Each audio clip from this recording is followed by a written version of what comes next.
I love exploring worlds that, we haven't seen for a long time. And the world of Prince of Persia is something very interesting. It goes way back. What I loved was that it went right the way back to before stories were history. It went to a point where they were myth.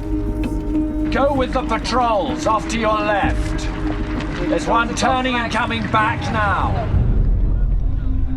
Really, it was about the story and the possibilities for the story. The ability to do a beautiful, epic period piece really pulled us to it. This is before the building down in Moscow. This is the NASA market. So. First of all, the scope of it, the size of it. I just thought, wow, I've never been involved in something that's, like this, and can it be pulled off? Just seemed like a huge challenge. And then this is actually on the set we're going to go out. We're actually building part of that temple. We are, taking off from what's given to us by the game, and the game creator worked with us for a long time on developing the screenplay, so we're being true to his vision of the game. Of course, one of my concerns about doing a Prince of Persia movie was that it'd be a good movie. And, there's really no one who makes this kind of movie better than Jerry Bruckheimer. So the first thing that we're going to do is I'm going to show you how the taking of the city bursts out of the yard which you have just taken. We went out to Morocco, and in the first week we just kind of visited some of the sets that have been built. And I mean, they were like cities. That was when I realised, whoa, this is a big deal. When they look down off the plateau, right, they look down on this city, and this here is that there, all right?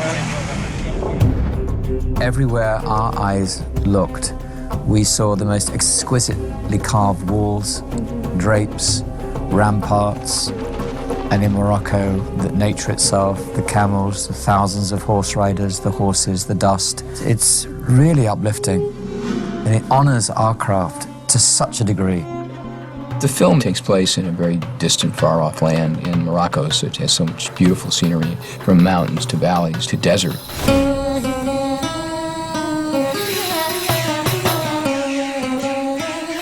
And what's wonderful about Morocco is that there are these mind-splitting contrasts between the most extraordinary iridescent green and absolute aridness.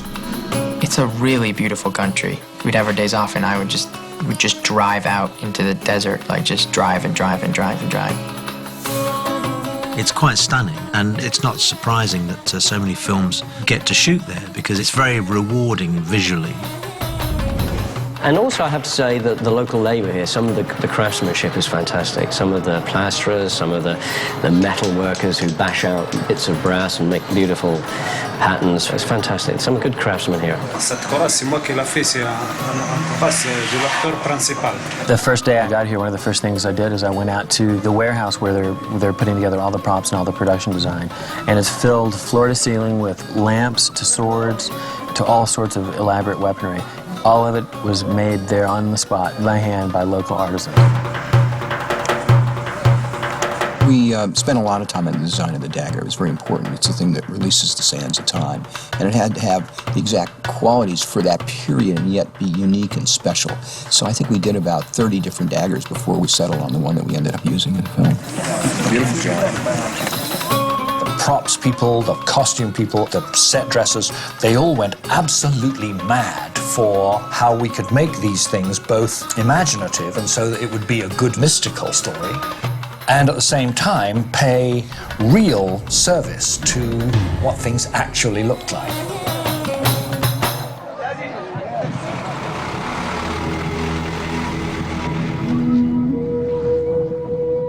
The most challenging thing about Prince of Persia has just been the locations we've shot, moving people around, hotels, transportation, logistics, also facing wild animals, vipers, and a few other scorpions, a few other things along the way.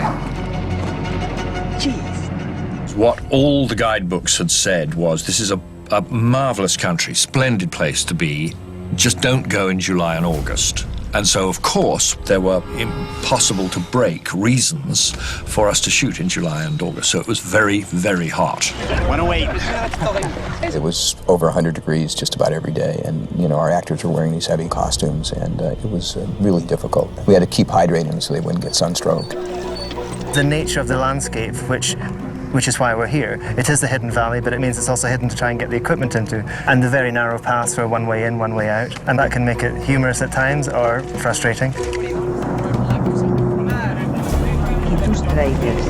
Visita mi canal. Sometimes in really stark desert, no greenery at all, and the rain would come. It's gonna rain. Everybody said, oh, it's never happened like this before. Oh, my grandfather remembers in 1871. It was tough. I mean, this is the hardest work I've ever done. And rightly so, we're making an action film that has to look absolutely genuine. I'd never seen so many extras. I mean, it was extraordinary, you know, galloping down the hill with a real army behind me and not 5 guys that they're going to replicate in CGI. And the noise of it, the noise of an army, that's pretty impressive. Just to see all of the extras. We had African looking, like kind of tribal, and then we had Chinese, and it was amazing, the costumes and everything. Penny Rose is our costume designer. She did all 3 of the Pirates of the Caribbean. Penny's an amazing artist. She designs all the costumes, and then she has to make them, which is not an easy task because we have thousands of costumes. How many of these damn things are there to do? She gave me so many choices, and she'd say really wonderful things to me, like, she's like, do you like that ring? And I'd say, like, darling, do you like that ring? And I'd say, yeah, it's really like the ring. And oh, you don't like it? Well, don't be surprised if it ends up on someone else. And I'd be like, okay. And This is Jake's armor that he wears in the opening of the film when he's a warrior. Real leather, painstakingly made with all the ingredients and accessories. It was made in Morocco by the wonderful craftsman there, and this one is the plastic replica. And this coat is like, you know, made up of 1,000 different pieces of material. And when it was new, it looked gorgeous. Then she took a cheese grater to it in the most vicious way. And what you see is the result of years and years of wear. But it doesn't feel like a costume, it feels like clothes. This is my princess outfit. This is going to be the Disney shop outfit, I think. We had extras who were leaning against the walls and dozing. They looked exactly like paintings. They were absolutely exquisite. Background!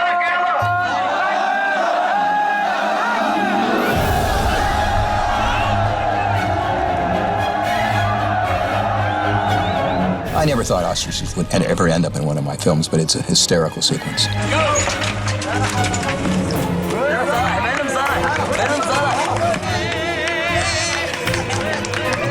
Yeah, pretty exciting day. We got our jockeys for the first time today, and none of them have ridden an ostrich before, although they are professional jockeys. But it's a little different riding an ostrich. It's very difficult.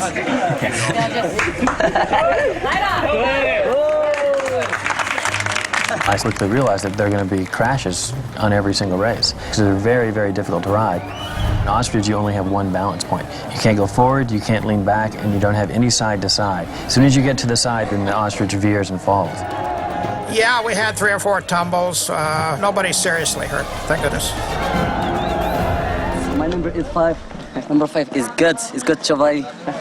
Thanks. Thank you so much. Thank you so much. I think some of my favorite memories from Morocco is just the people. It's this eclectic mix of old world and cosmopolitan, and their people are gracious and generous and nice and accommodating. It's such a great culture. Hello, how are you? I'm fine, thank you, and you? Yeah. The Moroccan people are the sweetest, kindest people and the hardest workers. When you go to Marrakesh, you have like this sort of westernized area, and then as you travel farther and farther out, you see this beautiful culture. And there's nothing better than being in a place where you feel like you go back in centuries, you know. The realism of it is all in there.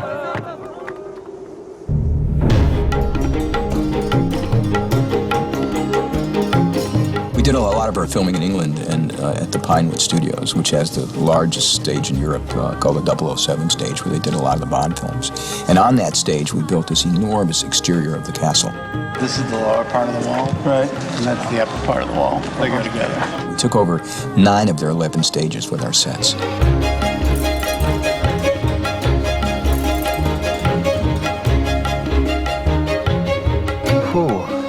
We've got 9 stages and we've turned them all over 2 or 3 times, so it's 35, 40 sets probably. So yeah, I'd say this is, it's the largest in scale and scope. I didn't want to make it a fantasy. I wanted to make it seem as it must have seemed to people in the 4th and 5th and 6th century, which is when this is set. And what I then wanted to do was to have a big contrast between the world of the prince and the world of the princess. The Persian stuff was obviously based on Persian period architecture around the sort of turn of the century. And with regards to obviously the Alamut, it's based a lot on sort of Hindi-style architecture, so in its materials and motifs. Why would Dastan come to Avarat, where he knows it's dangerous? I was wondering the same thing. We have Nassaf, which is the Persian royal city, and that, in terms of colours, I wanted to use black reds, a sort of warring nation, a defensive nation, and then there's Alamut, which is, alabaster creams, sparkling blues, flaking gold leaf, flaking limes, in terms of wall finishes. A lot of this was obviously built in Morocco as well, so it feels like you're in a parallel sort of world, it's really weird because a lot of it is the same as what you saw in Morocco. In the A stage, in the set there, the bazaar, all the doors and shutters, metalwork, were all sourced in Marrakesh. And action! Jake did such an amazing job training himself for this film. First of all, he had to learn sword fighting. He had to learn how to run and to jump and to fall. I expected the acting, I expected the lovely looks, but what I didn't know about him was that he would be an absolutely God-given action hero. He can fight and he can ride and he can clamber and jump. We did a ton of fighting rehearsal. Starting with like a strike and a parry and then slowly moving on to much more difficult choreography. And now he stabbed, and that stabbed him on that. Right, good.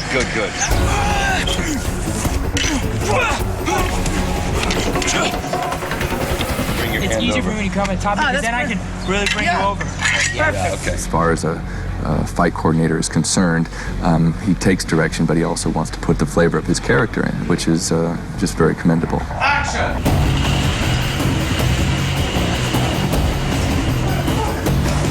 The character in the game does an enormous amount of parkour, so it's something that we incorporated also into the film. David Bell is great.